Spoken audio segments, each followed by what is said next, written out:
नमस्कार, मैं हूं दीपाली राणा। आप देख रहे हैं कल का बाजार। और आज के सेशन की पहले क्विकली बात करें तो आज मार्केट में दबाव देखने को मिला, लेकिन निचले स्तरों से रिकवरी भी मार्केट में रही, जिसके बाद सेंसेक्स और निफ्टी दोनों हरे निशान में क्लोज हुए। लेकिन बैंक निफ्टी में 66 अंकों की कमजोरी आज के सेशन में दिखी। मिड कैप इंडेक्स भी तकरीबन 150 अंक टूटा। आज हमने चुनिंदा फार्मा स्टॉक्स में अच्छा मोमेंटम देखा, specially mid cap small cap category के फार्मा शेयर जोरदार मोमेंटम में थे। एफएमसीजी और आईटी इंडेक्स भी बढ़त पर बंद होने में कामयाब रहे, लेकिन रियल्टी, कैपिटल गुड्स और पावर शेयरों में आज दबाव देखने को मिला। टीसीएस, एचयूएल, रिलायंस इंडस्ट्रीज जैसे शेयरों ने निफ्टी को सपोर्ट किया, जिसकी बदौलत निफ्टी हरे निशान में बंद हुआ। वहीं अगर आप आज के संस्थागत निवेशकों के आंकड़े देखेंगे तो बहुत ही ठंडे आंकड़े रहे। एफआईज की ओर से बिकवाली हुई लगभग 7 करोड़ के आसपास की, और डीआईज ने भी बिकवाली ही की है। वो लगातार इनफैक्ट मुनाफा समेट भी रहे हैं डीआईज, और आज के सेशन में लगभग 816 करोड़ की बिकवाली डीआईज की ओर से हुई है। हमारे साथ हेम सिक्योरिटीज के आस्था जैन मौजूद हैं बातचीत करने के लिए। आस्था, गुड इवनिंग। पहले तो एक क्विक आउटलुक आपका मार्केट्स पर। कंसोलिडेशन देखने को मिल रहा है, लेकिन डेटा देखकर, वॉल्यूम्स देखकर, चार्ट्स देखकर क्या इंडिकेशन मिल रही है निफ्टी बैंक निफ्टी को लेकर? Good evening Deepali. सबसे पहले अगर निफ्टी की यहाँ पे बात करें तो जिस तरह से 31 अगस्त को एक बहुत बड़ा सेल ऑफ आया था, उसके बाद जो यहाँ पे चार्ट स्ट्रक्चर बने वो बहुत ज्यादा एनकरेजिंग अभी तक नहीं लगते हैं। इनफैक्ट वीकली चार्ट्स थोड़े से अभी यहाँ पे डाउनसाइड की तरफ संकेत कर रहे हैं। आज की ट्रेडिंग सेशन की बात करें तो सेकेंड हाफ में एक तरह से जो हमने रिकवरी देखी थी उसकी वजह से मुझे ऐसा लगता है कि अभी मार्केट्स यहाँ पे थोड़ा और कंसोलिडेट होंगे। जो रेंज निफ्टी की देखने को मिल सकती है वो 11,150 से लेके ऊपर में 11,400 450 तक रह सकती है, और मार्केट हमें आगे जाते हुए इसी रेंज में ट्रेड करता हुआ नजर आएगा। ठीक है, तो कंसोलिडेशन थोड़ा सा और एक्सटेंड हो सकता है, ये इंडेक्स पर आउटलुक है। लेकिन हर कोई जानना चाहता है कि इस समय बाजार में खरीदारी के मौके कहां हैं, एग्जिस्टिंग इन्वेस्टमेंट्स को लेकर क्या स्ट्रैटेजी रखनी है। तो इसी पर अब करेंगे फोकस और शुरुआत करेंगे सवाल जवाब की। ये शो फेसबुक ट्विटर पर लाइव भी है, बहुत सारे व्यूअर्स हमारे साथ फेसबुक ट्विटर के साथ जुड़ते हैं, तो ये शो लाइव है, तो आप वहां भी अपनी क्वेरीज पोस्ट कर सकते हैं। पहले कॉलर हमारे साथ अभिषेक हैं कोलकाता से। अभिषेक जी नमस्कार, पूछिए सवाल अपना। Ma'am, I have shipping corporation of India 1,000 shares at the rate of 60.50. Okay. So should I sell or hold it? ठीक है, I can hold it for 3 to 4 months. पूछ लेते हैं। 3 to 4 मंथ्स। हालांकि शिपिंग कॉर्पोरेशन ऑफ इंडिया काफी खबरों में रहा भी है, डाइवेस्टमेंट कैंडिडेट है। जो इस क्वार्टर के अर्निंग्स आए थे वो भी बेहद स्ट्रांग रहे थे अगर सीक्वेंशियल बेसिस पे देखें तो। और इसके अलावा भी काफी न्यूज फ्लो रहा है शिपिंग कॉर्पोरेशन ऑफ इंडिया को लेकर। कोची, तुतीकोरिन में भी इनकी जो लिंकिंग सर्विस है वो ये स्टार्ट कर रहे हैं। तो बेसिक फंडामेंटल्स इन प्लेस हैं, लेकिन कीपिंग इन माइंड का आपका व्यू 3 to 4 मंथ्स का है। क्या करना चाहिए ये आस्था से जान लेते हैं। आस्था बताइए, इनके भाव से थोड़ा नीचे है ये स्टॉक, क्या सजेशन होगा?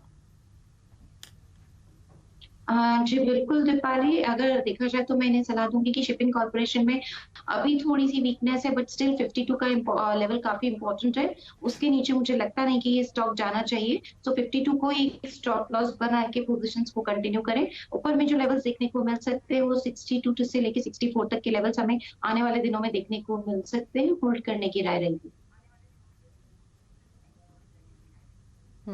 ठीक है, तो होल्ड कीजिए आप फिलहाल। और जो आस्था व्यू अभी दे रही हैं वो एक इमीडिएट बेसिस पे व्यू दे रही हैं, तो उस हिसाब से स्ट्रैटेजी आप बना सकते हैं। अगले कॉलर वरुण है हमारे साथ गाजियाबाद से। वरुण बताइए क्या सवाल है आपका? गुड इवनिंग दीपाली जी, मैं वरुण बात कर रहा हूँ गाजियाबाद से। मुझे मेरे पास 200 शेयर्स है विशाल फैब्रिक्स के, उसके बारे में मुझे जानना था। मेरी 260 की बाइंग है। और आपका खरीदारी का भाव 260? ठीक है। इनफैक्ट विशाल फैब्रिक्स की बात करें तो टेक्सटाइल क्षेत्र की ये कम 262 की, ठीक है, तो तब भी 16 रुपए के आसपास का मुनाफा इनको हो रहा है हर शेयर पर। और टेक्सटाइल स्पेस में काफी कुछ एक्शन वापस लौटता हुआ दिखा भी। और अगर विशाल फैब्रिक्स की स्पेशली बात करें तो कोविड का इम्पैक्ट जरूर हुआ था, लेकिन अब कंपनी काफी स्ट्रांगली आगे बढ़ रही है। काफी इनके एक्सपेंशन प्लान्स है, नई ज्योग्राफीज में स्ट्रैटेजिक टाइप्स भी कंपनी कर रही है। और डेनिम मैन्युफैक्चरिंग में बेसिकली कंपनी डील करती है। क्लाइंटेल भी कंपनी का काफी अट्रैक्टिव है, जिसमें H&M, ली, ज़ारा जैसे नाम शामिल हैं। स्टॉक हमने देखा भी है आस्था। टेक्निकली आप बताइए क्या व्यू रखती हैं कि मार्केट की टर्बुलेंस में भी ये फर्म रहा है, रेंज में रहा है, लेकिन बहुत गिरावट स्टॉक में आई नहीं। और अभी आप देखिए आज भी ये स्टॉक 2.5% की मजबूती के साथ बंद हुआ और वॉल्यूम पार्टिसिपेशन भी डिसेंट रहा है अगर आप एवरेज वॉल्यूम्स के हिसाब से कंपेयर करें। तो क्या सजेशन होगा, क्या राय है आपकी?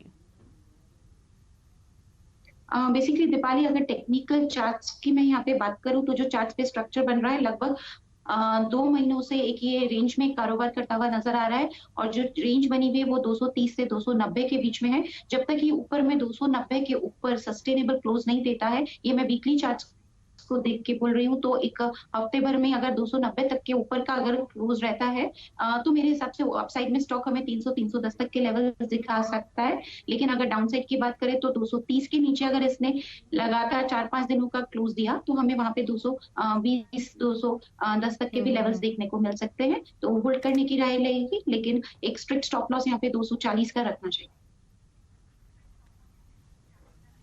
बिल्कुल, तो यहाँ पर आस्था की स्ट्रैटेजी क्लियर है कि 290 टेक्निकली एक इंपॉर्टेंट लेवल है। अगर उसको पार करेगा, सस्टेनेबल क्लोज देगा वीकली बेसिस पे, तो जो इमीडिएट मूव आएगा वो 305-310 का आएगा और उसके बियॉन्ड अगर चला तो और भी तेजी बन सकती है। तो विशाल फैब्रिक्स अगर आपके पास है तो होल्ड कर सकते हैं। 290 के लेवल को वॉच करें, वो पार होगा तो मजबूती और बन सकती है स्टॉक में। फेसबुक के जरिए भी ढेर सारे सवाल हमें मिल रहे हैं। मनन चंदोक ने एक सवाल भेजा है, शॉर्ट टर्म के हिसाब से इनका व्यू है। बीईएमएल पर आस्था ये राय लेना चाहते हैं। 100 स्टॉक्स इनके पास 648 का परचेजिंग प्राइस है और हेवल्स में 230 का प्राइस है। तो बीईएमएल तो एक अच्छा स्टॉक है, डिफेंस क्षेत्र की कंपनी है और जैसे ब्राइट प्रोस्पेक्ट्स डिफेंस में दिख रहे हैं, क्या इनको होल्ड कर लेना चाहिए आस्था? जी बिल्कुल, बीईएमएल की बात करें दीपाली, तो काफी टाइम से बढ़िया कंसोलिडेशन ये चार्ट्स पे दिखा रहा है और अगर ये कंसोलिडेशन अपसाइड में ब्रेकआउट देता है तो स्टॉक में हमें यहाँ पे आगे जाते हुए 750 तक के भी लेवल्स देखने को मिल सकते हैं। लेकिन डाउन साइड की अगर हम बात करें तो जिन्होंने भी ये स्टॉक लिया हुआ है, सलाह रहेगी कि एक स्टॉप लॉस के साथ पोजीशंस को कंटिन्यू करें और स्टॉप लॉस यहाँ पे रह सकता है 530 का। तो बिल्कुल बीईएमएल को होल्ड करें और 530 का स्ट्रिक्ट स्टॉप लॉस लगाएं। ठीक है, तो और साथ ही हेवल्स पर क्या व्यू रहेगा? यहाँ पर 230 का परचेसिंग प्राइस है इनका। हेवल्स की अगर हम बात करें तो दीपाली वापस से परचेजिंग प्राइस में जाना चाहती हूँ, 230 आपने बोला है। जो डिटेल्स इन्होंने शेयर किए हैं उसके हिसाब से तो आस्था 230 ही है, लेकिन आप ओवरऑल चार्ट्स पर बता दीजिए, अगर ये भी मान के चले कि बाइंग प्राइस में कोई एरर हो तो अभी लग कैसा रहा है ये शेयर? जी बिल्कुल, क्योंकि देखा जाए तो 29 मार्च के आसपास का जो लो बना था 450 का था, तो मैं ये मान के चल रही हूँ कि अगर जो इन्होंने प्राइस बोली है वो काफी पहले की बाइंग है, तो बिल्कुल यहाँ पे जो पोजीशंस हैं काफी अच्छा खासा मुनाफा इनको हो रहा है। तो कुछ तो मुनाफा जरूर यहाँ पे वसूल करें, क्योंकि बहुत बढ़िया मुनाफे में ये बैठे हुए हैं, तो एनकैश करना चाहिए। 50% पोजीशंस में मैं कहूंगी कि मुनाफा वसूल करें। 50% को बिल्कुल कंटिन्यू कर सकते हैं, लेकिन स्टॉप लॉस उसमें जो रहेगा वो तकरीबन रह सकता है 600 के आसपास और 600 के स्टॉप लॉस के साथ अपनी 50% पोजीशन को कंटिन्यू करें। आने वाले दिनों में हो सकता है हमें 700 तक के भी स्तर यहाँ पे देखने को मिले, तो होल्ड करने की सलाह रहेगी। 50% जरूर मुनाफा बुक करें अगर काफी ज्यादा जो कॉस्ट प्राइस इन्होंने बताई है अगर इतना नीचे खरीदा है तो। ठीक है, तो राजेंद्र है हमारे साथ अब फोन लाइन पर थाने से। राजेंद्र जी नमस्कार, पूछिए क्या सवाल है आपका? Good evening. I have 50 shares of KC International at the rate of 225. What should I do? Should I buy or sell? And another question is, I have Vedanta also at the rate of 200. What will be the opinion in view of the delisting? ठीक है, पूछ लेते हैं दोनों stocks पे। हालांकि केसी international में आपका सवाल ये होना चाहिए कि होल्ड करें या प्रॉफिट्स बुक करें, क्योंकि आपको ऑलरेडी 100 रुपए से ज्यादा का मुनाफा हर शेयर पर हो रहा है। तो आस्था बताइए, पहले तो इनको सजेशन दी थी केसी इंटरनेशनल पर जहां पर 225 का बाइंग प्राइस है और वेदांता में 200 का इनका बाइंग 127 पर स्टॉक ट्रेड कर रहा है। डीलिस्टिंग पर्सपेक्टिव से प्रिसाइसली जानना चाहते हैं कि क्या करें? सबसे पहले केसी इंटरनेशनल की बात करें तो दीपाली लगातार 310, 312 से लेके 340 के बीच में एक ये साइडवेज ट्रेंड में ये स्टॉक अभी है और मेरे हिसाब से काफी बढ़िया लेवल पे इन्होंने बाइंग की है, बधाई देना चाहूंगी। तो चाहे तो थोड़ा सा प्रॉफिट बुक कर लें, लाइक 1/4 ऑफ द पोजीशन में बिल्कुल अपना प्रॉफिट बुक करें और जो 3/4 ऑफ पोजीशन है उनको आगे कैरी कर सकते हैं, लेकिन जो स्टॉप लॉस रहेगा वो 305 का रहेगा। लक्ष्य रहेगा 350, 355 के आसपास। अगर हम वेदांता की यहाँ पे बात करें तो बिल्कुल स्टॉक अभी यहाँ पे जबरदस्त कंसोलिडेशन के मूड में चल रहा है। मेरे हिसाब से स्टॉक में यहाँ पे जो पोजीशंस हैं उनको कंटिन्यू करना चाहिए 110 के स्टॉप लॉस के साथ। इसमें पॉसिबल टारगेट हमें आगे जाते हुए देखने को मिल सकता है, वो 135 से लेके 140 तक के लेवल्स हो सकते हैं। ठीक है। निधि शाह ने एक सवाल भेजा है रामको सिस्टम्स पर, 100 शेयर्स है इनके पास 242 के प्राइस पर, हेक्सावेयर 407 के प्राइस पर। तो बताइए आस्था, रामको सिस्टम 242, हेक्सावेयर 407। सबसे पहले अगर हम यहाँ पे हेक्सावेयर की बात करें तो 407 के आसपास की इनकी बाइंग है, होल्ड करने की सलाह दूंगी। जिस तरह से यहाँ पे मिड कैप आईटी स्टॉक्स में बढ़िया तेजी हमने देखी है, इनफैक्ट 2 आईपीओस जो यहाँ पे, एक तो ऑलरेडी खुल गया है, दूसरा लाइनअप है 9 तारीख से जो खुलेगा, उसकी वजह से आईटी स्टॉक्स में थोड़ी सी हलचल हुई है। हेक्सावेयर को यहाँ पे बिल्कुल बने रहने की सलाह रहेगी। स्टॉप लॉस लेकिन रखना जरूरी है। स्टॉप लॉस रहेगा 380 का, टारगेट रहेगा 440 का। बेसिकली 380 से 440 के बीच में ही ये स्टॉक अभी एक रेंज में अटका हुआ है और ये लगातार 1 महीने से इसी रेंज में मूव कर रहा है। तो मेरे हिसाब से 380 के नीचे जाने के चांसेस काफी कम है। तो स्टॉप लॉस रखें और टारगेट 440 का यहाँ पे मेंटेन करते हुए होल्ड करें। ठीक है, अगले कॉलर है हमारे साथ ऋषभ फरीदाबाद से। ऋषभ बताइए क्या सवाल है आपका।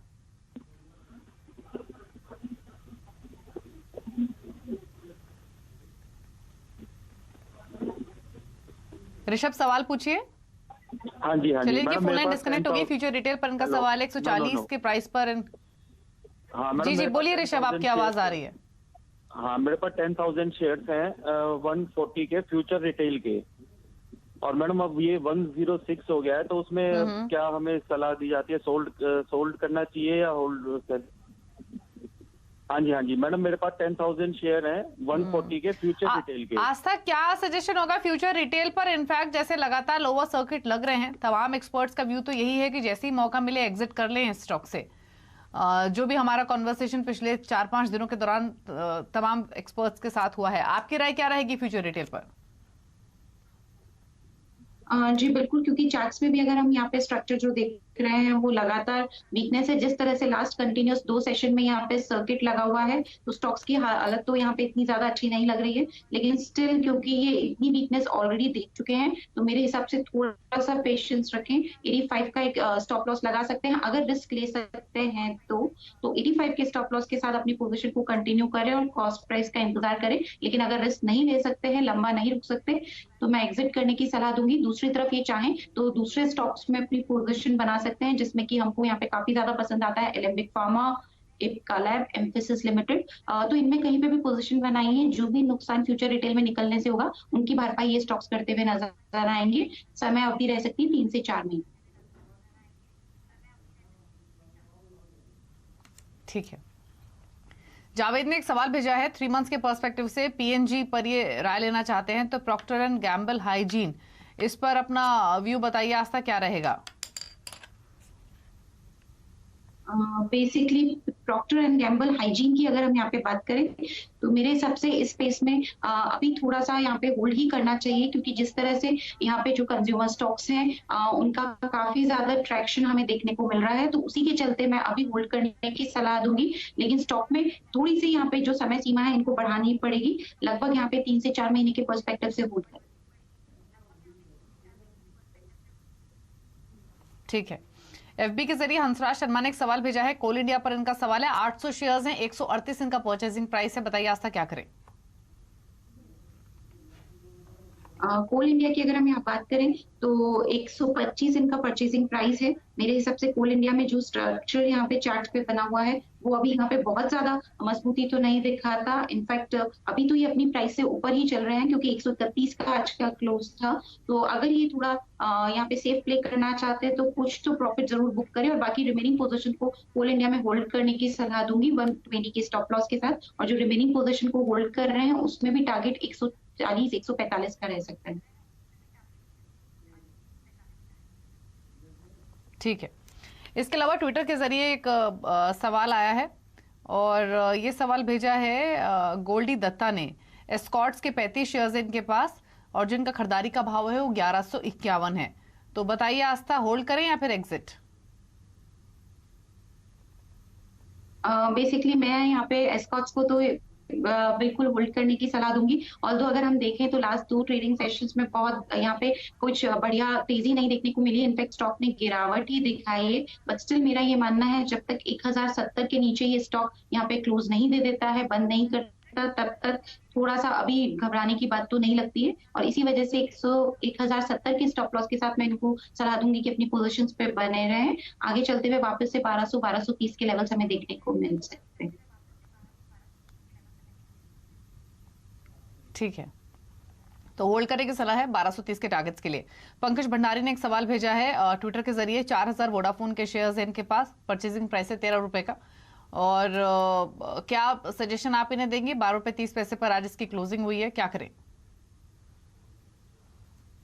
बेसिकली वोडाफोन आइडिया की बात करें तो बिल्कुल यहाँ पे जो स्टॉक ने मोमेंटम दिखाया है लास्ट वीक में, तो वापस से स्टॉक यहाँ पे एक रेंज बाउंड टेरिटरी में जा चुका है, और रेंज बन गई है 8 रुपए से लेके 13 रुपए। तो मेरे हिसाब से 13.5 रुपए के ऊपर अगर स्टॉक ने क्लोज दिया तो वापस से हमें 15 रुपए तक के लेवल्स देखने को मिलेंगे। लेकिन अगेन अगर 13.5 के ऊपर क्लोज दिया सस्टेनेबल बेसिस पे तो मेरे हिसाब से इंतजार करना चाहिए, लेकिन स्टॉप लॉस इसमें लगा सकते हैं तकरीबन 8 से 9 रुपए का। ठीक है, महेश हमारे साथ फोन लाइन पर, मेहसाना गुजरात से। महेश जी नमस्कार, पूछिए सवाल अपना। मैडम मैंने यूबीएल के वो 20 शेयर खरीदे हुए है 1084 में, तो अब रखिया क्या निकाल दे?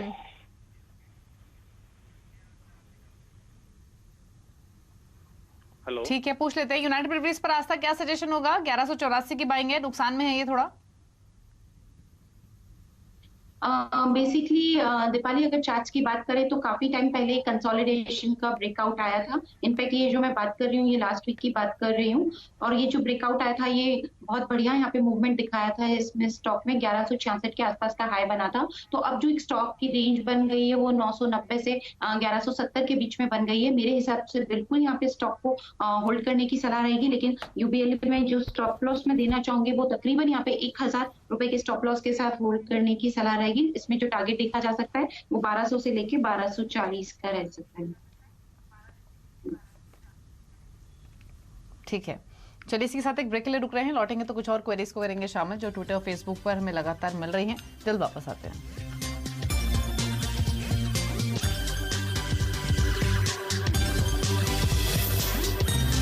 आप देख रहे हैं कल का बाजार, आस्था जन बनी हुई है सवालों के जवाब देने के लिए, और अंशु हैं हमारे साथ पंचकुला हरियाणा से बातचीत करने के लिए। अंशु जी नमस्कार, बताइए सवाल अपना।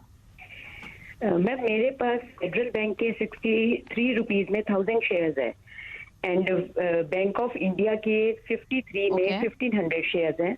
तो I want what should I do with them, because we are facing some losses in those. Aastha, Federal Bank 63, Bank of India 53, दोनों में लॉसेस हो रहे हैं, क्या करना चाहिए? जी बिल्कुल, देखा जाए तो थोड़ा सा अभी बैंक्स में यहाँ पे हमने एक गिरावट देखी और उसी वजह से दोनों बैंक्स में थोड़ा सा यहाँ पे गिरावट देखने को मिली है। मेरे हिसाब से फेडरल बैंक की स्पेशली अगर मैं बात करूँ तो रुकना चाहिए, और एक स्टॉप लॉस के साथ रुकना चाहिए। तो 48 का स्टॉप लॉस लगाने की मैं इनको सलाह दूंगी। तो मैम आप 48 की स्टॉप लॉस के साथ बिल्कुल वेट कर सकती है फेडरल बैंक में। पॉसिबल टारगेट इसमें रह सकता है 58 का, और आपकी कॉस्ट प्राइस से नीचे का मैं टारगेट दे रही हूँ, लेकिन अगर 58 के ऊपर भी इसने सस्टेनेबल क्लोज किया तो हो सकता है आपकी कॉस्ट प्राइस भी देखने को मिले। तो स्टॉप लॉस 48 के साथ होल्ड करिए। बैंक ऑफ इंडिया की अगर बात करें तो चार्ट्स पे जो अभी यहाँ पे पोजीशन बनी हुई है वो इतनी एनकरेजिंग नहीं है, और उसी वजह से होल्ड करें, लेकिन स्टॉप लॉस 40 का रहेगा। इसमें अगर अपसाइड बना तो वापस से 60 के लेवल्स हमें देखने को मिल सकता है। ठीक है, तो यही सजेशन। इसके अलावा एक फेसबुक के जरिए सवाल आया है रवि का मुंबई से। टाटा मोटर्स काफी अच्छे लेवल पे इन्होंने एंट्री ली है, बिल्कुल बॉटम पर 55 के प्राइस पर, 400 शेयर्स है, क्या करें? प्रॉफिट्स ले लें या फिर होल्ड रखें? टाटा मोटर्स की अगर हम बात करें तो सबसे पहले बधाई देना चाहूंगी, काफी बढ़िया लेवल्स पे बाइंग करी हुई है। बिल्कुल अगर लंबा होराइजन रखते हैं तो पोजीशंस को इंटैक्ट रख सकते हैं, लेकिन चाहे क्योंकि शेयर मार्केट है वॉलेटाइल रहता है तो थोड़ा सा प्रॉफिट भी बुक कर सकते हैं। 1/4 ऑफ द पोजीशन में प्रॉफिट बुक करें। काफी ज्यादा स्टॉक यहाँ दौड़ चुका है इनके लेवल से। रिमेनिंग 1/4 को एक स्टॉप लॉस के साथ होल्ड करें। स्टॉप लॉस इसमें जो रहेगा वो तकरीबन यहाँ पे रहेगा 120 के आसपास। तो 120 की रिमेनिंग क्वांटिटी को होल्ड करें स्टॉप लॉस के साथ। आगे जाते हुए हमें जो टारगेट्स देखने को मिल सकते हैं वो तकरीबन 160 से 170 तक के लेवल्स हमें देखने को मिल सकते हैं। ठीक है, तो ये सवाल है टाटा मोटर्स पर, 150 के आसपास इसकी हुई है क्लोजिंग। चलिए फिलहाल इतने ही सवाल करेंगे शो में शामिल। कोई डिस्क्लोजर आप देना चाहेंगी आस्था? आज जो भी स्टॉक्स हमने डिस्कस किए हैं उसमें मेरी कोई पर्सनल पोजीशन नहीं है, बट हो सकता है क्लाइंट्स को इनमें हमने रिकमेंडेशन दिए हुए हैं। धन्यवाद। जी चलिए, शुक्रिया आपका इस शो का हिस्सा बनने के लिए और सभी स्टॉक्स पर अपनी राय देने के लिए। तो इसी के साथ कल का बाजार में तो इतना ही। नई खबरों को लगातार अपडेट के लिए CNBC आवाज से जुड़े रहिए, ट्विटर, फेसबुक और यूट्यूब के जरिए। नमस्कार। वीडियोस को देखने के लिए आप जरूर से सब्सक्राइब कर लें हमारे YouTube चैनल को। फ्रेंड्स, मिलते हैं अगले वीडियो के अंदर, जब तक के लिए गुड बाय।